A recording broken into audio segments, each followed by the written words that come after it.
What's going on YouTube? Today I'm bringing you guys a little bit different of a video than my normal videos, and today I'm gonna do a behind the scenes of what it's like to be a vendor. I will be stickering cards that I have not re-stickered in quite a while.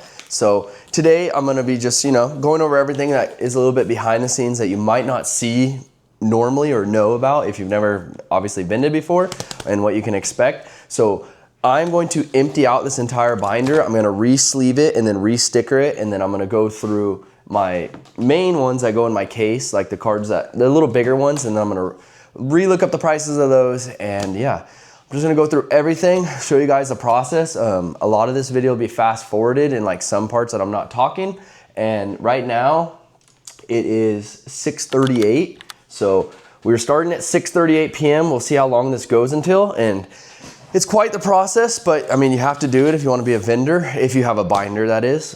Stickering the cards in the cases isn't too bad. It's not too hard and not too time consuming, but there is different avenues. Like you have to look it up on Collector, you have to look it up on TCG Player. If you have slabs, you need to use Card Ladder or Alt, and usually I use Alt, so I'll be doing that a little bit later in the video. But right now, so I have these, I'm just gonna go over everything that I have. So I have the binder with a lot of cards in it. I have these singles that I need to go through and sticker, put in a sleeve that'll fit in here, or obviously a sleeve that'll go into my case. I have these 3 bins right here, which I will put cards in there at the end of the value from like $1 to $30. $1 to $3 cards will be in here, or $1 to $4 cards will be in here. The next 2 will be $5 to $9, and then 10 and up will be in the last one. And then anything under $30, I'll put in the binder, and anything over $30 I'll put in my case. So first right now, and then I also have these 4 packs of sleeves. I think there's 100, yeah, there's 100 in each one, so that's 400 cards.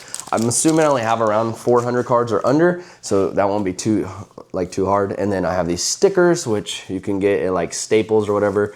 I also am gonna link all this stuff below if you wanna order this stuff on Amazon. I ordered these in bulk. I think I ordered like 10,000 of them or whatever for under $15 or 1,000, I don't remember, but yeah, it'll all be listed below if you wanna check out anything I'm using in the video. The case, the binder, these you just get at Walmart. They're like, I think you get 10 for like 12 bucks, and they were on clearance, so I think I got them for like $8. And then this is my ETB, which I pass out a holo to every person that comes to my table. On the back, it has my business card. And yeah, so I'll put one decent card in here, like $5 to $10. So there'll be a really good card in here that someone can maybe pull. And then hopefully they'll check out my Instagram or YouTube on the back with a business card. But they leave my table with a free holo and a little memory. So yeah, so right now we're gonna get started. It is 6:40 p.m. I'm gonna right now pull everything out of the binder, which this takes a little while. So I'm gonna probably speed up the video if I'm not talking. And if I'm not talking, the video will be sped up. But if I am talking, I'll slow it down. But right now, I haven't re-stickered this in a while since eBay. So a lot of these are kind of old prices from like 2 weeks ago. I've only done one show since, and it was kind of the show I did with my mom. So we're mainly ripping packs, I wasn't selling, I sold some, but I wasn't selling too much there. So these are really probably outdated on the prices.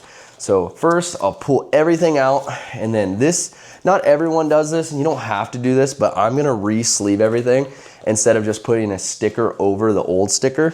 And it is time consuming, and it does, it doesn't cost too much. It's like timely, or the cost is your time, because to do that, I'm gonna have to take every single card out and then put a new sleeve on and then put a new sticker on it. Most people would probably just put a new sticker over the old sticker, but sometimes when I put the cards in here, they're in sleeves from other people that don't fit well in my binder. So I'd rather just re-sleeve them and start over and make sure everything is fresh. So yeah, that's what we're gonna do. This will take a minute, so I'm probably gonna speed up the video right now. Honestly, it's really hard to sit down and do it, so I'm just gonna stand and do it because I could do it a lot faster. But yeah, this is super, super time consuming just to even take them all out. And then we still have to re-sleeve them all. And then we get to the fun stuff. And today, in most of these, I'll be using Collector to look up the prices. But when it comes to like bigger cards, you should honestly use TCG Player or eBay Last Solds, because what I've noticed with Collector, I love Collector, don't get me wrong, but with Collector, it can be wrong on the vintage, which sometimes vintage cards can be super expensive. So they're near mint. Let's say a near mint, let's just use a Charizard for example, and let's say the market on the Charizard is $100. When you use collector on it, and let's say the Charizard's not near mint, if you put the Charizard that's $100 market and you put it in collector, when you go to edit the thing where it says like light play or the condition of the card, there's a high chance that all it's gonna do is take the 100, let's say like for near mint, $100. If you put light play, all it's gonna do, and I've noticed this for like the last 5 months or so, it's gonna take the near mint and it's gonna go from $100, and when you put light play, it's gonna roughly drop it to $15 to $20. So instead of it being a $100 card, it'll probably be like $85, $80 for light play. And then if you go on eBay, for that same card that's $100 near mint market, if you go on eBay, there's a good chance that the light play on it might be actually less than the $80 or $85. So mainly only on vintage, and then modern cards, you don't have to worry too much because usually modern cards are, you know, in good condition because they're fairly new and, you know, they haven't been played with too much. I'm just gonna make sure I'm in the frame, sorry. But yeah, so always look out if you are using Collector. Collector's a great app, don't get me wrong. It is pretty accurate on modern all the time, except for when you start to, you know, vary with the conditions. If the card isn't near mint, I would suggest using TCG Player or eBay Last Sold. And I'm pretty sure TCG Player takes from me, or they do their own, but I don't know if it's linked to eBay, but yeah, definitely be on the lookout for if you have different condition vintage cards, because I've taken some L's in the past, and if you can avoid taking a big L, which is, you know, losing money, then yeah, I hope I can help you with that, because it's not fun when you find out that the card that you took in for, let's say, $70 is actually like a $30 card in the condition that it's in. But Collector might say that it was a different condition, so always best to just, I know it is time consuming, but it's always best to just, you know, look it up in a couple other avenues, not just Collector. Collector's great and most people use Collector, but yeah, with vintage, I don't know. So we're almost towards the back. This isn't as bad as I thought it was gonna be, but yeah, the last couple shows have completely like wiped me out of cards. So this will be nice to like completely refresh. And I have Card Party next weekend, which is gonna be my biggest show I've ever done, and first time I've ever traveled to a show like on a plane to get there.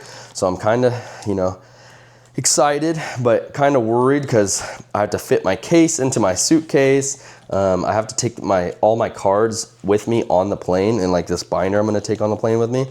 And yeah, I don't know how like going through TSA works with cards and stuff. Luckily I don't have anything sealed or too big or heavy, so I don't have to really worry about that. And I'm not gonna check any bags with product in them.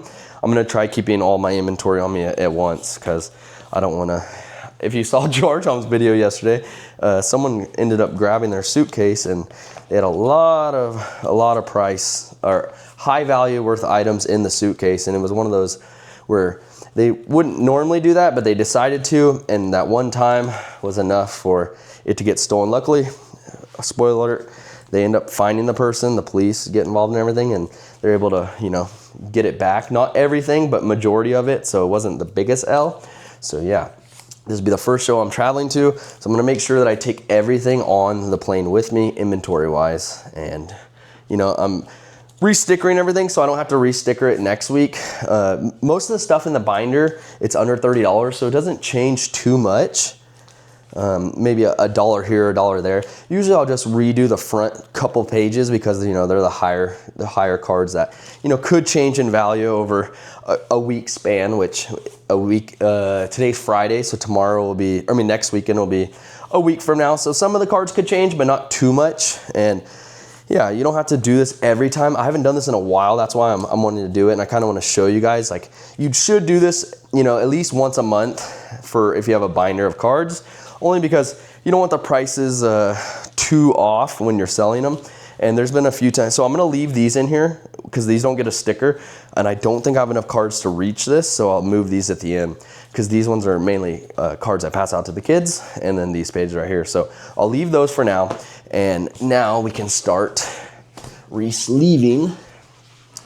So I use the Macaro brand. These are super, super nice. They leave just the right amount above the, once a card enters the sleeve, to where it has like, I'd say like a couple centimeters, not just like a fitted sleeve. because I feel like with the fitted sleeves, you have to like grab the card. This, I can move the sleeve and grab the card and then boom. So we'll do that, boom.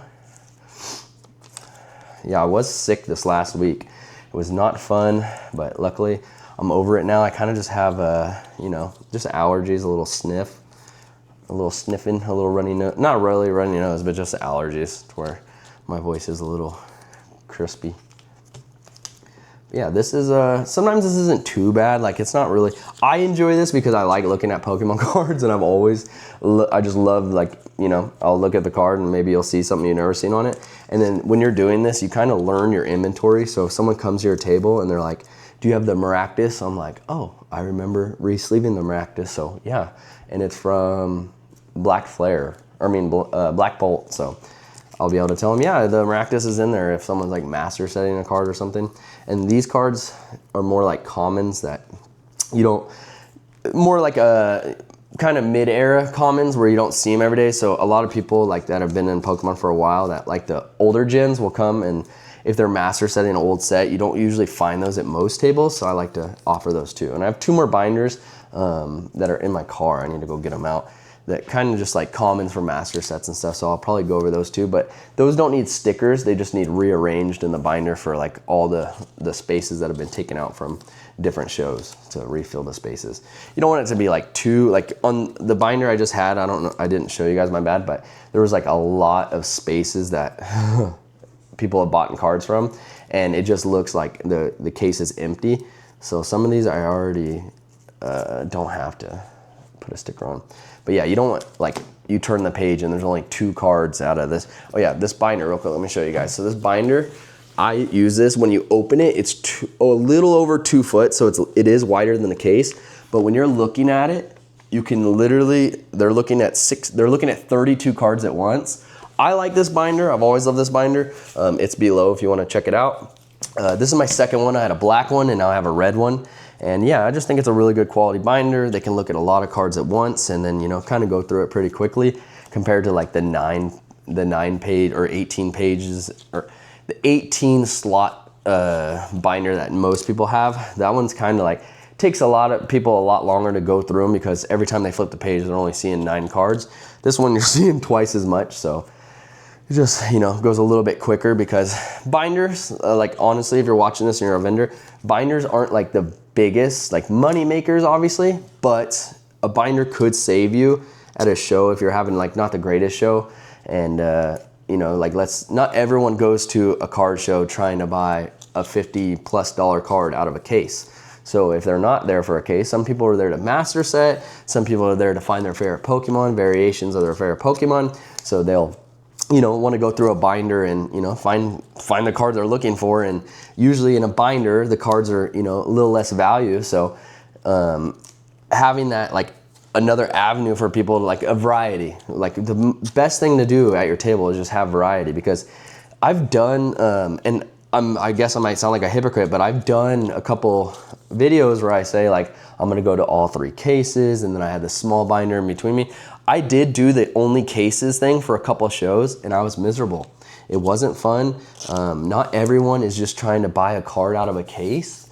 And when you have cases, you know, usually you're only putting like the bigger cards in there. So I just, for like, I think 2 shows, I did mainly 2 cases with a little binder and I just didn't enjoy the show as much as I used to. The binder is like more of a, it's cool and all. It's more of a, like a talking, like a, you can interact with the customer more with a binder because, you know, they're like, they see a card they like maybe on almost every single page and like they say, oh, I love this card. And you're like, oh, I like that Pokemon too. And it just opens for like more conversation compared to a case. Like when you go to a table and there's only cases, usually the cards are like more expensive depending on what they're putting in the case because there's only so much space in a case. But you kind of have to like ask to see every single card. And it's not like, not everyone like likes to just go up to a table and be like, can I see that card? Can I see that card? Can I see that card?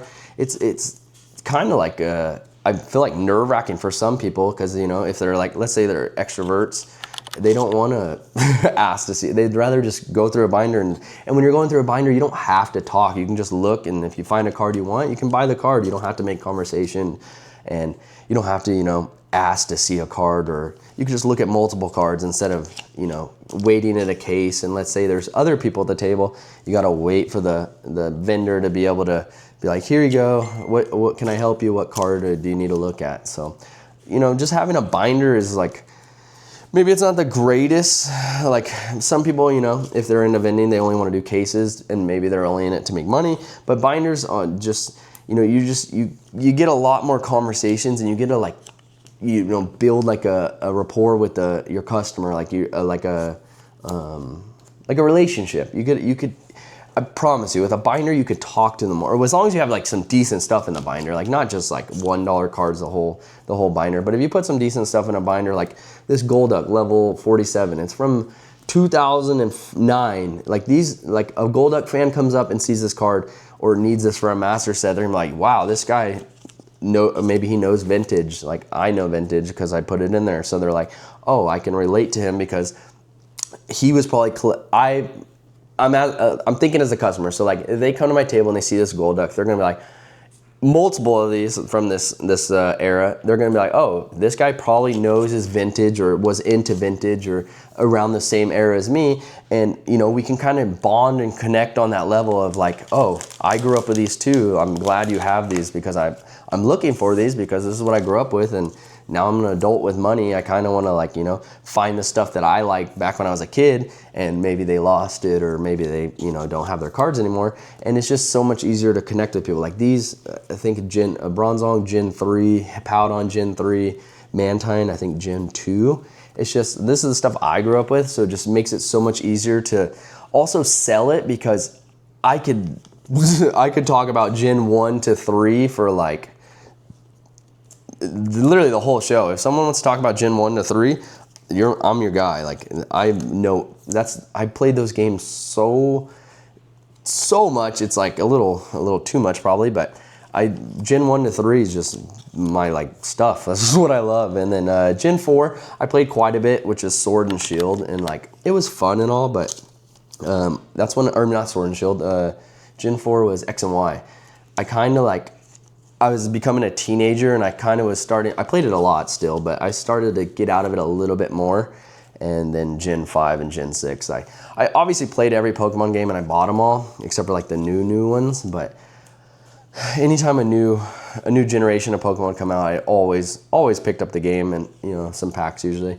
But like the newer gen, like Team Yell Grunt, this compared to Team Rocket, to me, it doesn't, I know there's a different demographic now of kids, and like, you know, there's a different generation, but like I liked all the OG stuff that I grew up with, and that's what I have the best connection with. And like the new stuff just doesn't connect with me, like obviously the stuff I grew up with and, you know, spent countless hours with. I do like some Pokemon from the new gens, and I do know a lot of the names and stuff, and I've obviously played the game, but there's only like Cranidos, I think Ruby, or no, this is Diamond and Pearl. Oh yeah, Diamond Pearl is Gen 4, my bad. And then Gen 5 was X and Y, but I played a shitload of Diamond and Pearl, and then X and Y is where they started to lose me a little bit, because I just, you know, was kind of grown out of it. I was in high school, and yeah, didn't play as much, or didn't have time as much, honestly. Sports and school activities and going to school and playing Xbox and, you know, PlayStation, that kind of like is what took me out of Pokemon games. Is, you know, I'd rather play,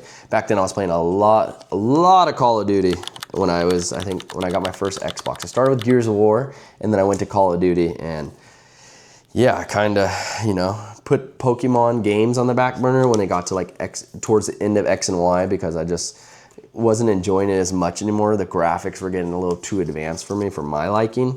I just love the OG Pokemon, of the way, you know, how the game used to work. You're just this little character walking around, and, you know, you could just play through it and then play through it again, play through it again, play through it again. And yeah, that's, you know, just how it went for me.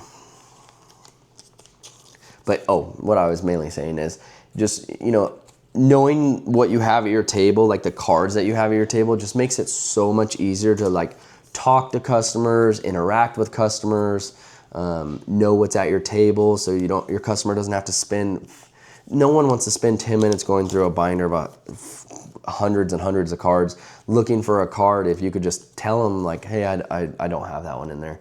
and you know, they can save time of their day and like go to another table and find it. Because if they're only looking for one specific card and you know if you have it or not, you might as well save them the time. I mean, I'm sure they would be appreciative of that, especially if you know your inventory. So that's why I like to really go through it and know what I have. And usually once I put it in the binder, I can honestly remember where it is too, or if they tell me the value of the card. I organize my binder from highest to least. So the front page obviously is the most expensive ones in the binder. And then when you get towards the back, you know, you can find maybe some commons, like some popular commons, or, you know, just the normal holos or normal V cards that people like and stuff like that. So yeah, the beginning of the binder, super expensive, not super expensive, but like kind of expensive, like right before it would go in a case. And then towards the end or towards the back, stuff like this, like a reverse mid-era card from 2007 Electivire reverse. Like this card's sick. The person that's would want this or buy this is probably someone that either grew up in this era, they like Electivire, or they're looking for the reverses, or they're trying to master set that set. And I honestly don't remember what set that is, but 2000 eras, those are some good sets, some good Pokemon gens back then. Yeah, so this is, you know, the behind the scenes of stickering and what you got to do. Doing every single one. And like I said, you don't have to do this every week. There was a time where I was literally doing this every single Friday right before the show on Saturday. And I realized it's like not sustainable. It's like I was putting too much time into it to where like I couldn't do anything else in my life other than like, I only have a certain amount of free time, and I was putting too much time into like prepping for the show that wasn't needed as much as like, you know, mainly you just need to, these don't fluctuate. Like the cards from like $1 to like $8, like the value of the card or the market of the card. Usually cards like that, unless some card for some reason like goes viral or booms or like becomes a meme or something, it usually doesn't move that much. Like you could look at like a month's trend of a like normal card, like let's say the Eradicate, for instance. I'm pretty sure it's $4, and I'm pretty sure when it first came out, I think it was at $9, and then ever since then it dropped to $4 or $5, and it's just been stuck there. So like that card, you don't need to re-sticker every week because there's a good chance that it's probably $4 and it's gonna stay at $4. This one's a sealed one. I don't usually put these in the, did I put it? Oh wow, I put it right on the sticker too. I usually don't do that. I don't know why I did that, but yeah, so. Iron Bundle, I don't think anyone for this promo is gonna like care too much, so I'll just put that one to the side. Usually, like, don't put a sticker on this sealed promo sleeve. I mean the wrapper, because I don't know if they'll be able to get that off, and that was a whoopsie that I did. But yeah. So also, let's talk about some stuff that happens in vending. Sometimes, like this EX made me think of it. So like there's people that'll walk around the shows and constantly, every show, they'll come up to you and be like, do you have any EXs in here? Do you have any EXs in here? And they want to offer you like 50% for it. So what I've learned is, this one had something weird on it. That's weird. The card actually chipped, so I'll have to do that later. What I've learned from that is usually when someone's coming and buying multiple cards of the same card, they're not a collector, they're not doing anything good with it, they are using it for their whatnot stream. So usually I tell them no, only because like I like to have a lot of variety for my customers, and like I'm not like desperate for the $3 off of the card just to sell it to the whatnot streamer for $1 or $2 or whatever percentage they want. Me personally, I don't like to help the streamers, and not saying all whatnot streamers are bad, but majority of them in the space are just trying to like scam, like, you know, the normal collector who maybe just got into it or isn't too tech savvy or doesn't know what they're bidding on, or, you know, maybe they got targeted by an ad and they're on whatnot and they're like, oh, this looks cool. I can't find Pokemon product at the store. Why don't I just pay this person to rip me packs? And after that, then they, you know, start bidding on singles and like, you know, $1 starts and stuff like that. And I have streamed on whatnot, and you know, a couple cards did go over like the market value of nothing crazy, like maybe a couple dollars. And I did 3 streams, and I'm not gonna lie, like I made good money on whatnot on those 3 streams. I sold some big cards. I sold a lot of like normal baby cards. But at the end of the day, all the time and effort it took to like package and send them out and all that, and like I just wiped through my inventory, and it's like it wasn't enjoyable. It was my hands on the screen, and like from what I've seen on whatnot, when they're like saying like, oh, let's get the bidding up and stuff, it's like I morally couldn't do that. Like the most I could say was be like, if 2 people were bidding against each other, I was like, oh, let's say Charlie Brown's taking it for whatever he just bidded. I'm like, when it came down to the part where they're like bid warring or war bidding or whatever it's called, like battling on the the price, once it got to like the market of the card, it usually most of the time it would just get to the market of the card or way under the market of the card. I definitely took some L's on whatnot, but like it's just not for me. And like if you can stomach ripping people off on whatnot, I mean, it's your life. Like if you could sleep at night, then go for it. I feel like there's just so many better ways to make money in life. Like maybe get a job, or don't scam people, or make an honest living. But still, every single day, people are getting scammed on whatnot, and whatnot streamers are still coming to the shows and going table to table and offering you 80%. And this is the craziest part. So like, you can call me mean or a dick or whatever you want, but like, I work full time Monday through Friday. The cards I have in front of me, I've accumulated from paying to go to a show. I paid a vendor fee, I went to a show, and I've built relationships over the last 7 months with people to where, when it comes time they want to sell their cards or something, usually like if I've built a relationship with them, they'll come to my table and be like, hey Adam, I'm getting out of the hobby, or I'm looking to sell these cards. Can you cash me out? Or maybe they want trade or something. And then I do it. Like, so getting inventory, like as a vendor, is not easy. Like it takes a long time. And I think I'm at like 60 to 70 shows now in the last 7 months, 4 divided by 7, 4 weeks into 7. Oh my goodness, I can't do the math. Let's do the math real quick, because I want to know. So let's say there is 4 weeks in a month, 4 times 7, 28 times 2, 40, or 56, and some are 3-day shows.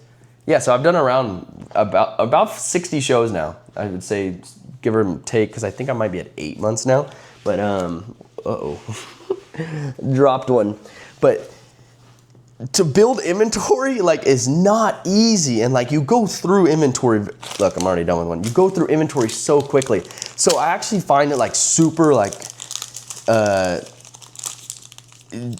honestly super annoying when a whatnot streamer or another vendor comes to my table and is like, I'll buy you out for 80% or lower, or can you go lower than that? And like, it's annoying, and they're lazy. They're very lazy. It's like, why don't you pay the vendor fee, set up, build relationships, and put in the work to get the inventory? Because you'll find out if you want to become a Pokemon vendor, getting inventory is not the easiest thing. And let's say you're not getting the inventory at shows, which is already somewhat hard, like depending on like if you're new to it or how long you've been doing it.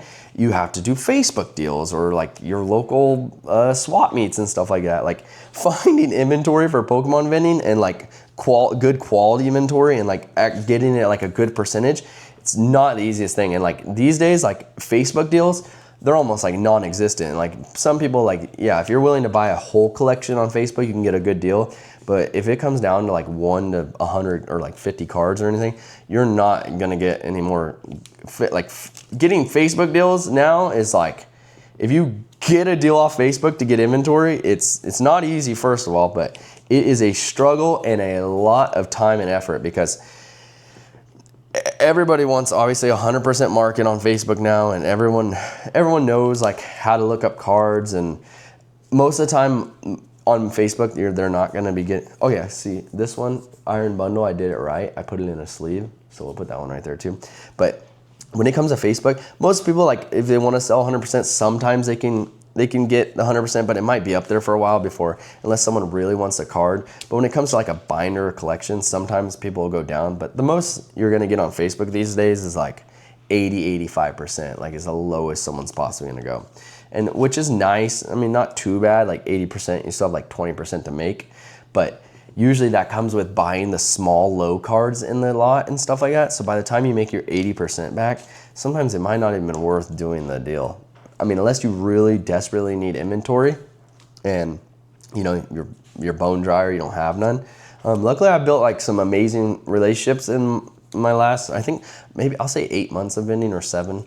And you know, I have a lot of like frequent people that come to my table and like probably like once a month and will like sell me quite a bit of stuff. So I'm always able to restock, you know, all the new sets and stuff like that. And yeah, I've just built really good relationships, and I try to just, you know, I'm just honest with them. I tell them what I pay. I tell them like, I show them how I do it when I'm looking it up, and I just, you know, I just try to get fair pricing. And then I also always, like, if you've come to my table as a customer, you know that I tell you straight up, like, if you're the number I give you, you don't like, I tell you, like, I don't mind, like, go to another table, and if you can get a higher price, by all means, like, go for it. Like, it's not gonna hurt my feelings. Like, I don't mind at all. Like, if my number's not good enough for you, like, I'm sorry, but I have to stick to certain numbers for me because it's what works for me. Like, when you're a Pokemon vendor, and like, maybe if you struggle with this or anything, like, remember, you're buying inventory, and like, let's say you get it for 70 or 80%. You're paying for the table, and obviously that's not cheap at all. And then let's say you're selling cards all day, or you sell cards, and let's say it's a slow show. Like, all you're working with is the 70 or the 30 to 20% margin left over from, so like, obviously there's 100% of a card, okay? Let's just do $100.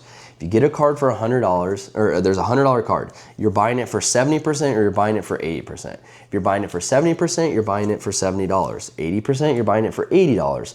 So if that card, let's say I buy that card on Friday and I take it to the show on Saturday and I have it stickered for $100 because that's the market. Let's say I got it at 70%. I sell the card for $100, boom.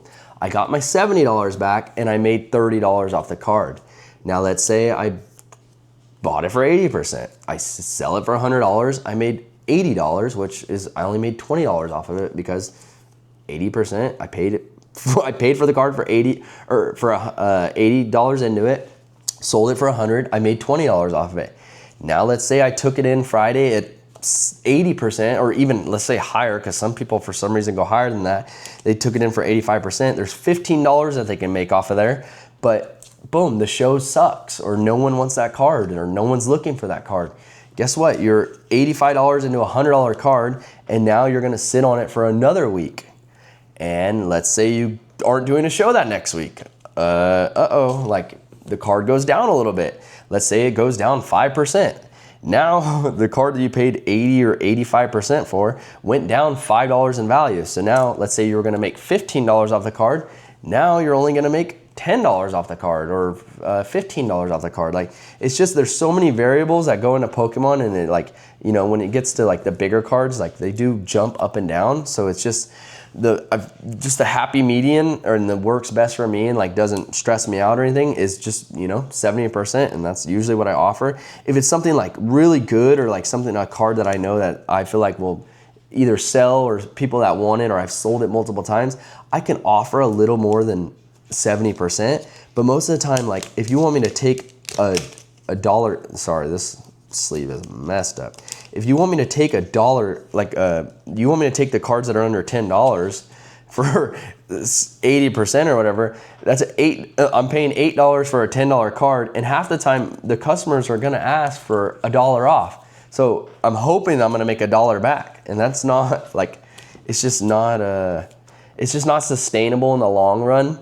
Especially if you're not doing shows every single weekend. Like, a lot of vendors are only doing like one show a month, or maybe they're brand new and they don't understand how vending works, or a lot of people also just, you know, don't have that much inventory and they're sitting on the cards for a long time, and there's just a lot of variables into it, and why you should like stick to a certain percentage and only do that percentage. And like for slabs, I'll be honest, like slabs are different. Like if slabs are usually over $100, so like I'll pay 80% for a slab, maybe 85 if it's a crazy good slab that, you know, I feel like a lot of people would want. I'm willing to pay a little bit more. But when it's like little cards or like cards that nobody wants, like I've had this Mr. Mime. Obviously some people want the Mr. Mime for, you know, master sets, but I've had this Mr. Mime in my case now for or the binder for a while now, because Mr. Mime's not that popular. But yeah, there's just a lot of things. And another one I wanted to go over, I might as well go over in this video, is vendor etiquette. Now, my last show that I did with my mom, she came on Saturday. She got kind of sick towards the end of the day, and a headache, and she ended up like throwing up the night, and like she got kind of sick, so she didn't come the next day. But I was at the show, and the first time in my entire life that I had the worst experience with another vendor. And I'm not gonna go into too many details, and like I don't know his name, I don't really, it's whatever. I'm just gonna kind of tell the experience and like what I learned from it, and what you should maybe like, you know, just hopefully you can take something from this. But so you're only at the show for 7 hours. So I was at the show. Kind of Sundays are a little bit slower. Obviously on most shows, Sunday's slower because, you know, most people come Saturday. Saturday's the main day of the weekend. Sometimes Sunday people just want to relax, you know, and then go, maybe go to the show or just do nothing and stay home. So I'm at the show and it's Sunday, and the day before I took in an expensive card. Now this card, I paid pretty high for it because it's a really good card. And I'm not gonna say the card or the situation or anything too like direct, but it was the most expensive card in my case, okay? And it was a single, and yeah. So this dad and son come by, and they are going over the card. And remember, you're at the show for 7 hours. This dad and son made it known that they only wanted this card to grade it. And it was, actually, I'll just say the card. It was a clean copy of the Pikachu from Ascended Heroes in the jungle. This card had no whitening. This card was, the corners were perfect. It was literally a perfect card. The only thing that was wrong with it was the top to bottom was off. The top was a little bit tinier, and the bottom was a little heavier, but not too much. Like, there's a chance if you sent the card in, me personally, if you sent the card in 4 or 5 times, or not 4 to 5, but if you sent the card in enough times, I feel like eventually a grader would just be like, 10, and give you a 10 on it. But I don't think it would get a 10 the first try.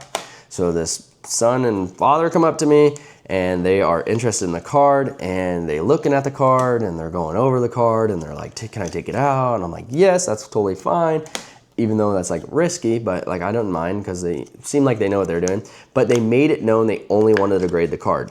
So they spent the first time, a good 20 to 30 minutes looking at this card, talking about it, like asking me questions about it, asked why I'm not grading it. I said, I don't want to take the risk of sending it in. I feel like you would have to do it multiple times before it would get a 10. I personally don't think it would get a 10. I feel like you're gonna look at the card and instantly be like, oh, 9 because of the centering in the front. It was really top or bottom heavy compared to the top. The sides were perfect, but top to bottom it was off. And they're like, okay, well, we're gonna look around the whole show. We really wanna pick this up today. We're tired of ripping open the packs. So we're gonna, you know, look at the whole show and then try to find the best one. And remember, they already spent 30 minutes at my table, and I already gave them 30 minutes of my time to, you know, do the deal. And I don't mind. It's a super high valuable card. It's a lot of money. I totally understand. And they left. Well, they come back maybe an hour or 2 later, and they're like, can we see the Pikachu? And I'm like, yeah, no problem, it's still here. And I had it stickered at $1,300. There was sales all that day from $1,100 to $1,800. So the middle of that would have been like $1,450, I think. So I just stickered at $1,300. But I also would have gone down a little bit more because I had wiggle room for what I got it for. So they're looking at this card again, and now another 45 minutes, another 45 minutes goes by of me letting these guys take out my card, put it on a flat surface, take pictures of it, let them do the app with it. And remember, this whole time now they have 4 people at my table. No one else can come to my table during this time because they're taking up the room. They're taking pictures of it in their grading app, and they're like, you know, thinking about it, saying, asking me more questions and more questions and more questions, to the point where I'm pretty sure they're about to buy it, and like, you know, they're gonna haggle me down. And I don't mind because I have wiggle room and I'm waiting for it. So so now they've been at my table for a total of at least 1 hour. And obviously my phone or my camera wasn't recording this because I switched it to 4K to get better recording. And yeah, so my battery drained faster. This is a little bit more towards like the last 2 hours where my camera had already died by now. So they're finally looking at it, and then they hand me the card back. And I know this is the part where most people are like, would you do this for it? And I'm waiting for it, right? As they hand me the card back, some vendor walks up to my table, and like, I've never seen him before, had a shitty attitude, and he's like, can I see that? And it's sitting on my case. So I put my hand over it, and I just nicely say, I'm in a deal right now, respectfully. I just like, they're wanting to buy it. I would, if you want to hold on, if they don't buy it, then you can look at it. And he goes, oh, okay, cool. And I'm like, yeah. And then he says, or I was like, yeah, I'm sorry. And he, you know, he seemed like he took it good. And I moved my hand off. He's like, well, can I look at it anyways? And I'm like, I kind of just explained it to you, but I'm a nice person. I don't like to be mean or like come off mean or whatever. And he just wanted to look at it. So I was like, yeah, no problem, here. Remember, I've already been doing a deal with these guys for a total of an hour now. And I haven't had anyone at my table because there's no space at my table to do anything because we're doing this deal. He looks at the card, he looks at it, he goes like this, and goes, and like does a disgusting look to it. And I'm just like, what? Like what was even the look? And he kind of slides it back to me. And I'm like, okay. And he's all, thanks. And as he's doing this, he does this look. The son and the dad are looking at him, and he goes, or they go to him, and they're like, what'd you think? And he looks at me, and he looks at them, and remember, this is a vendor. This vendor should be at his own table, but this is a vendor. He looks at them, and he goes, what do you mean, what do I think? And they're like, well, would you grade it? And the guy, he looks at me, and he goes, I don't remember if he says so, or like he goes, sorry, or he's like, or he looked at me and like was a teeny bit hesitant, and then he looked over at them and he goes, no. And then they're like, oh, why? And he's all, I just wouldn't grade it, or I just wouldn't grade it, or something like that. And then he looks at me with the most just rudest, and he goes, sorry, and like looks at me, says sorry to me because he knows he just ruined my deal, and like by giving his input on it. Even though I've already told him I wouldn't grade it, I think it would get a 9, but it just, the way he said it and the disgusting look that he did to the card literally made them instantly go, no, thank you, we don't want it. And then he does his little sorry sarcastically and then walks away. And then these guys are like, we'll pass. And then they walked away after like an hour of, you know, doing the deal because this random dude said he wouldn't grade it. So maybe they weren't gonna buy it from the get-go, maybe, but I just spent an hour with these people, and it just, the whole situation, I've never had this situation in my life, and I would never in a million years go to another vendor's table and get in the middle of someone's deal or give any output or input on the card, or like, oh yeah, that's not a good card. Don't, like, it was the most like, I didn't enjoy it. I mean, it was fine. I didn't like, it didn't bother me because I just got the card yesterday. It bothered me. It bothered me in a respect way, not getting a sell way, because I have card party the very 2 weekends away, so I'm not stressing at all. And I've already gotten rid of the card since then. But it was just the way the vendor went about it. It was just like so disrespectful. Like, you don't go to another vendor's table, get in between a deal. You know nothing about the deal or the conversations or nothing, and then give your input on it of disgust when the card's literally perfect. It's just a little bit of top of the top of the card is, you know, top to bottom. You just don't do that. It's like, dude, like, go to your own table and, like, for instance, maybe he had a Pikachu at his table. Maybe he wanted to sell his. There's so many reasons, but you don't get into someone's deal And yeah, they literally, they walked, right after that, they're like, so how much did you get it for? And like, you know, asking me other questions. And I'm just like, just the whole conversation just went from like, you know, a deal going on to just like they didn't like met, or like they, I don't know how to explain it. It was just the most awkward I've ever felt at a show. It was super disrespectful, the way he talked to me, and like the way he just was like sorry, like he knows what he just did and like ruined a deal. And then the way he said sorry was just, it wasn't a real sorry. He didn't care. He just, you know, it just, oh man, yeah, that was the worst vendor experience I ever had. I just personally would just recommend, like, you don't go to other vendors' tables and like get in on deals. It's like, what if I just went over to his table and sat there all day, and like every time someone asked to look at a card from his case, I'm just like, oh, don't buy that one. Don't buy that one. Don't buy that. Like, you know, it's just, it was really rude. Rubbed me the wrong way. I really wish my camera was recording so people could understand like the situation.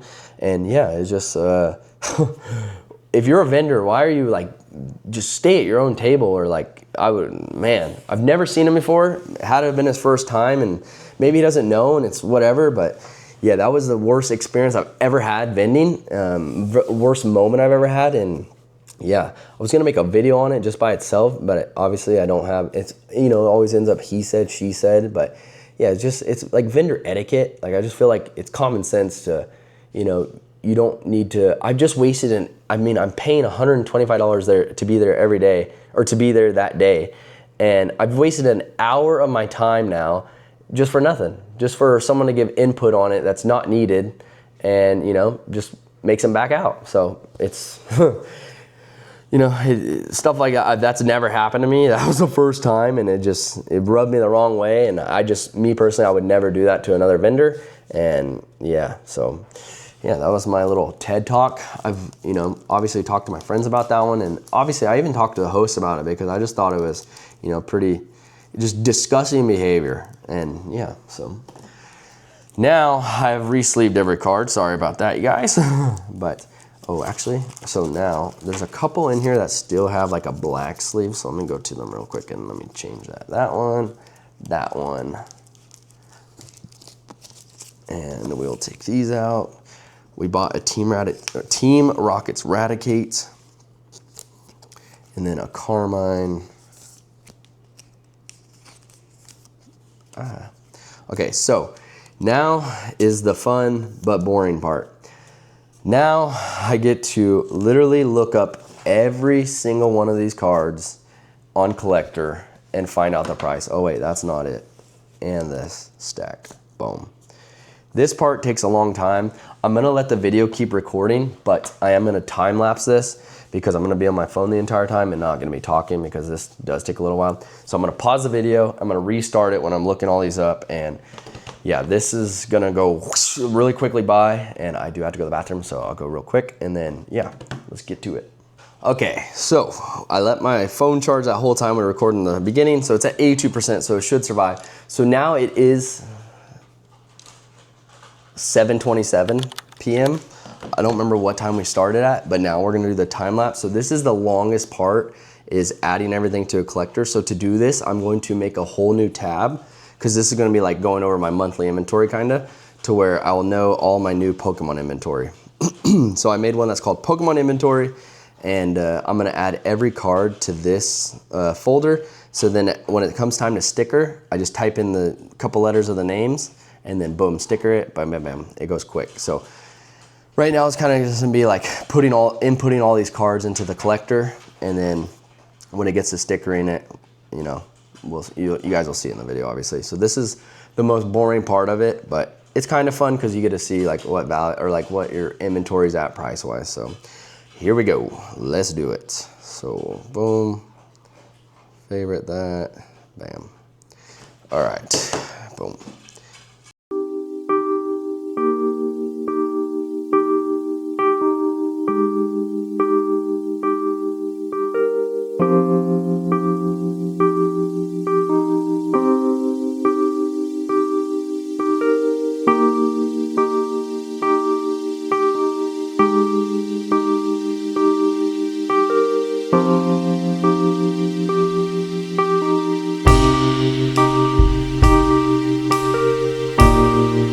Okay, so it is now 8:20 p.m. I just added everything to collector. That took like a good, I was talking to my girlfriend on the phone for her lunch. That was a good, how long was that? I'm not even sure, but I'll be able to, when I'm editing, look at it. So I just added total cards. That was exactly 200 cards. And yeah, so. And then these are like dollar cards or cards I'll pass out to kids. There's a huge stack of them. I'll put these towards the back of the binder, so we'll pass those out to kids. But now I'm gonna pause the video for a little bit. I'm gonna eat some dinner real quick, and then we'll do the stickering and show how long that takes too. So right now we're at 8:20 p.m. But yeah, I gotta get it done before tomorrow. My weekdays are so busy, so you know I gotta do it when I can, and which is like right now. So we will now take a break real quick to eat some dinner and then get right back to it. Peace. All right, guys, what's going on? We are back. It is now 9:05, so I think I took about a 35 minute break. I was on the phone with my girlfriend for her lunch, and now I ate some food, and now we are gonna get into the fun part. So I added everything into my collector, which I mean, you'd be able to tell by the time lapse, I don't know how long it was, but now it just makes it so much easier. And after you've done this once, you don't have to do it too many times. It'll be easier to sticker, but I've recently deleted all mine. So now, while I go to sticker, all I have to do is type in a couple letters and it'll pop up and I'll see all of them right there. So we're gonna slide through this quickly too. This is all gonna be stickering. It's pretty boring, but I just wanna show you guys like, you know, the behind the scenes of vending and like what you gotta do at least once during, you know, if you get a bunch of new inventory or you got a bunch of old stuff or whatever. So yeah, we're gonna start stickering and then I'll chat to you guys in a minute when we get back. So, a side note, if the card's gonna be going in the binder, you're gonna put it in the bottom right-hand corner on the sleeve. And then if it's going in the a top loader, you will obviously sticker the top loader later on, and it'll go in the top right-hand corner so people can see it. So that's another little, obviously a little tip that you should know.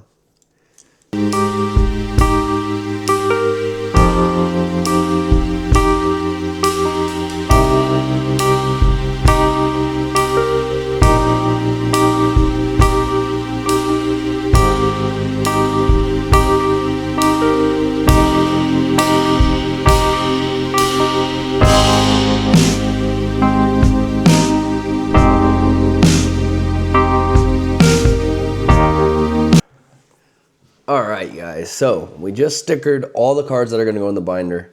It is now 9:47. So I'm pretty sure we started at 9 something, I don't remember. So now, like the hardest part of everything pretty much is done. I still will have to put these in top loaders and price them as well. But we're gonna get the binder out of the way real quick completely. So we're gonna get rid of this garbage right here. Just move this out of the way. Boom.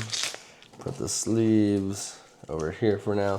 And instead of using these containers right here, I'm actually just gonna do it an even quicker way because I have the room, which is, so I'll move these and I'll move the binder out of the way for a second right now too.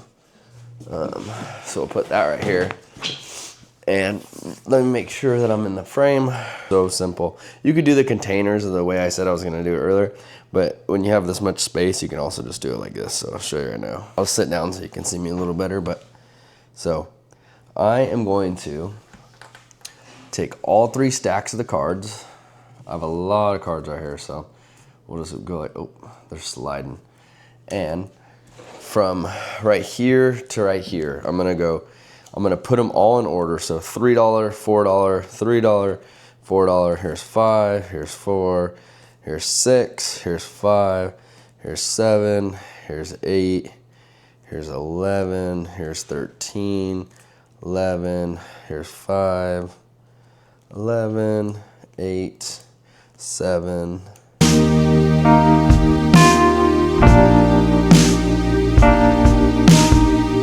Okay, now, so in the top left-hand corner over here is 28. And the bottom left-hand corner here is 1. So it's 1 to 28. I don't have any $29 or $30 cards in here at this time. So it's gonna go 28, 26, 25. And then you literally just take the rows. I'm not really in the camera, but you just pile it on top of each other until you get to like the lowest denomination. So on the 20s, 19, 18, 17, 16, 15, 14, 13, 12, 11, 10, 9, 8, 7, 6, 5, 4, and then, so this is the 4, but the stack's getting a little too big, so I'm gonna kind of just put it there for a second. It might slide, but it might not. Let's see if we can get it without sliding. Come on. There, we got it. And then 3, 2, 1. Okay, so we got our piles now. So we're gonna put that right there, and then we're gonna slide this over here.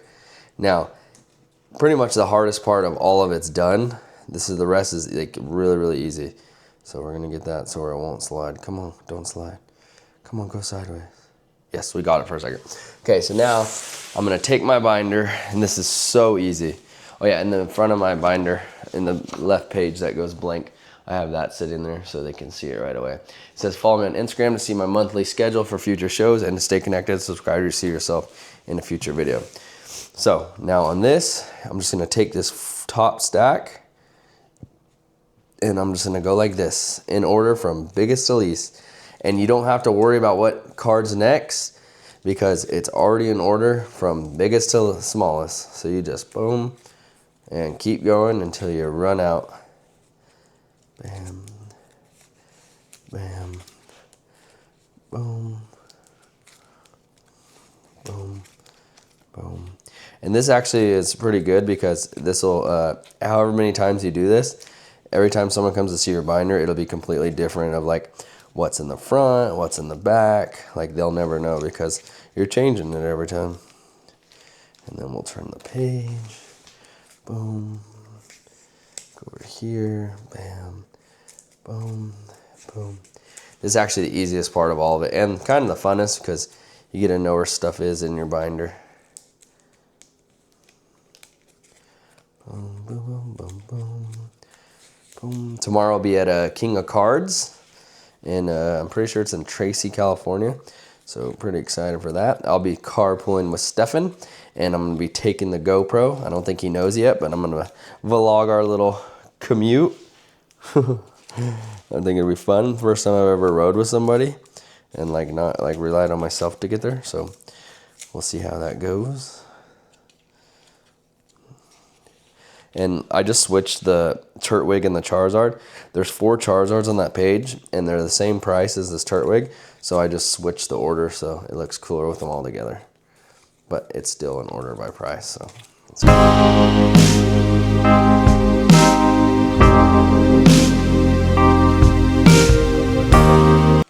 Boom, boom, boom. All right, just like that, the binder's done. I'll show you guys real quick. Let's see if you guys can see it.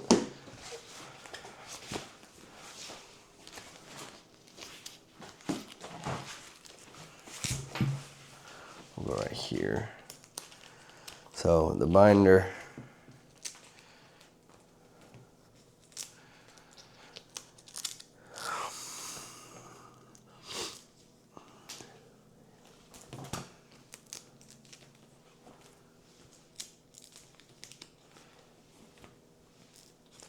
Boom, and then if you go to a couple more pages, there is some evolutions, which I give out to the kids for free. So, the binder's done. That wasn't too hard. Boom, put that in there. That goes on the top. Binder done. Now, we will go to the cards that will be in my containers. Oh, I don't know why. gonna have to change that sleeve for that one. Boom, bam, bam. All right, now these right here are the cards that will be going in my case. There's not too many. Like I said, East Bay has wiped me out, and I put a lot of my inventory into something else, aka sealed, which wasn't the greatest idea, but I also have slabs. So I'm not gonna go over the slabs in this video, only because I haven't chose what I'm gonna take yet tomorrow. And I'm probably not gonna take any tomorrow, but a couple, because I'm gonna save the ones for card party. So for these though, because these will be in the case, I'm gonna put each one into a top loader real quick. These are obviously the way more expensive cards that aren't normally in a binder, so these ones will go in a top loader. And then the sticker will go on the outside of the top loader. Oh yeah, and if you guys were wondering then what the time was, I'll show you at the end of this too, because this is obviously part of it, so. Boom, boom, boom, boom, boom, boom. Boom, boom, boom, boom, boom. Boom, boom, boom, boom, boom, boom, boom, boom. Dum, dum, dum, dum, dum, dum. Dum, dum, dum, dum, dum.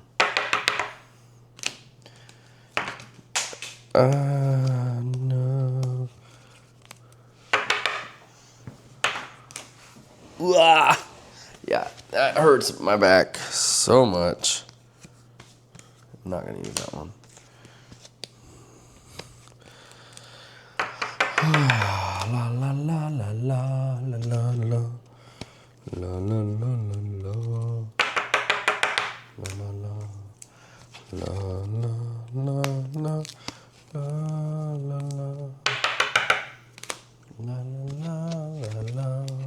So usually in a case, I think about 50 cards fits in there, or 7 times, maybe 70, I think. 7 rows of 10, or 10 rows of 7, I mean. Or 6, I don't remember. But, I mean, it's okay. Like, you don't have to fill up a case if you're vending. Like, just do what you like. Honestly, it always comes back down to it. Like, do whatever, like, makes it fun. If it's not fun, like, what's the point? Like, if you're not having fun doing it, just either don't do it or just get a normal job.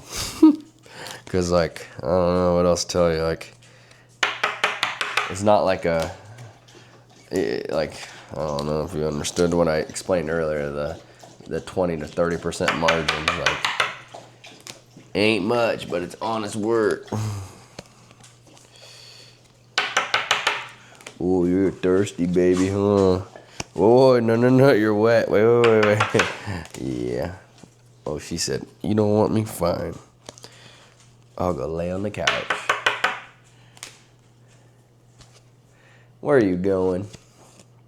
Where are you going?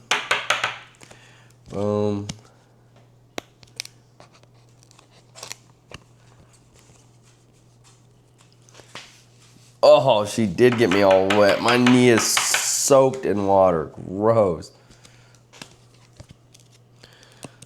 Jesus, she soaked me.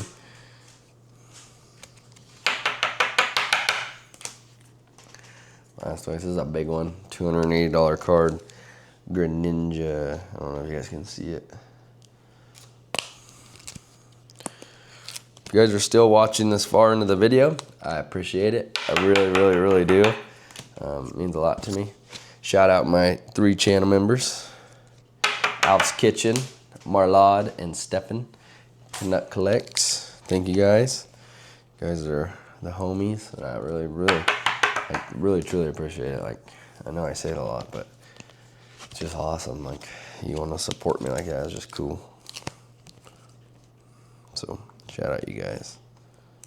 Boom. Last one. The Japanese Hilda, that one up in price. See, that's why it is good to check like the bigger cards, anything over $10 during the week, because sometimes stuff goes up a lot. Like, I was not expecting this card to go up that much, but it did. So now for the last part, and then we're completely done for the night, and then the video will be over. So if you guys are tired of watching, It's about to come to an end, don't worry. So Hilda, yeah, this Hilda now is 36. So 36. So like with the top loaders, you're gonna put it in the top right-hand corner or the top left-hand corner, whichever you prefer. And then that card's gonna go in the case. Because, you know, it's more valuable, less likely for it to get stolen or hurt, you know, because it's under a case and it's not just sitting, floating in a binder. So 43, Steelix. Steelix is $74, god dang. Skyridge goes crazy, dude. $74 for a normal card out of it. That is just unreal. Greninja, I'm pretty sure this one's $280. Greninja, $286, it went up. Probably because the English set came out this week, so, or is coming out this week, I think, or the people were playing with it or something, I don't remember. But yeah, that's at $286, that's crazy. Blastoise. Blastoise. I'm gonna keep using yellow for the ones in the case because you really want them to see it. 150 MP.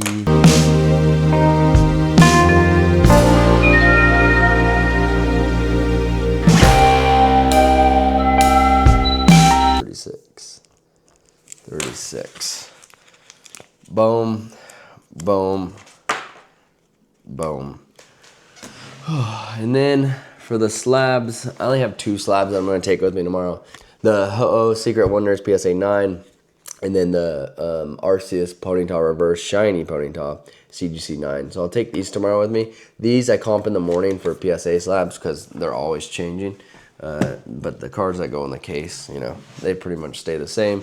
They might drop $1 or $2 overnight, but it doesn't really matter because I'm not going to go through all the effort to just switch it for $1 or $2. So if they, you know, make $1 off me more, that's totally fine. But yeah, so that's for those. That's for these. The binder's done. We're ready to go, and it took us till 10:21 p.m. So obviously, off the top of my head, I don't know the exact timing, but I know we started at 7 something. So yeah, vending does take quite a bit of work. But I mean, you don't have to do that much. Like, you could just do that once every 2 weeks or once a month, honestly, or just mainly check the cards over $10. Just, I mean, if you don't want to lose out on money, obviously, and sometimes you could be stickering stuff too high as well if stuff changes. But most of the time, stuff doesn't change too crazy unless it's like the cards that are like brand new or an era's booming or something like that's happening. So, hi, baby. Yes, I'm finished. She knows I'm done. Want to say hi? Ooh, come on.